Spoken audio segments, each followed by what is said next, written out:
Hey there, extraordinary treasurers. One of the recommendations that we have been making for a couple of years now is that church treasurers set up a Gmail account just for your church treasury department. Because when there is a treasurer transition, a lot has to happen. Your name, address, phone, and email replaces the previous treasurer's information in conference contact lists. Adventist Giving has to be contacted and the change made to their records so you can have your own login. Any email reminders or notices from banks or other vendors that the previous treasurer has set up have to be redirected to your email address.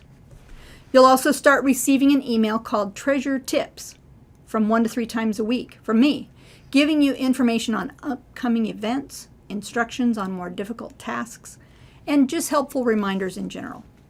Your email inbox can suddenly become a very popular place. We've learned that creating a dedicated church treasury Gmail address has many advantages. When treasurer transitions occur, no address changes are necessary. The old treasurer just gives the new treasurer access to the Gmail account, which already receives all updates, conference email reminders, etc. The Adventist Giving account logins can stay the same since it's tied to the church account and not to the treasurer. Bank and credit card logins can be tied to the treasury email as well. The Gmail account can be set up to go to the treasury computer so you can find it easily and check it regularly. The Treasurer Tips emails will be easier to find since you won't have to sort through all your personal emails to find them. Also, Yahoo, Hotmail, AOL, and other providers often send our emails to the spam folder, especially the ones that have an attachment, but Gmail does not, so you will receive more of them. Since you are to receive them in one place, the Treasurer Tips will be right there available to you and to each new treasurer as a resource. When setting up a Gmail address for your church, it can be personalized. Example, tiftontreasurer@gmail.com or albanyhispanicsda@gmail.com. Just don't make it too long, like Grace Ann Joy Seventh-day Adventist Church Treasurer and Assistant @gmail.com. Nope, way too long.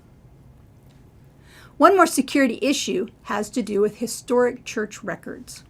We're going to have a separate video on this topic, but I wanted to touch on it.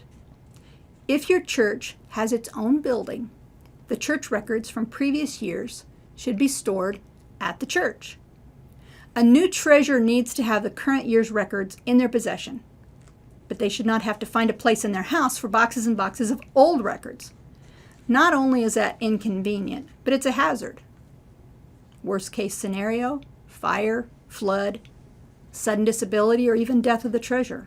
I've seen each of these result in church financial records being lost for good.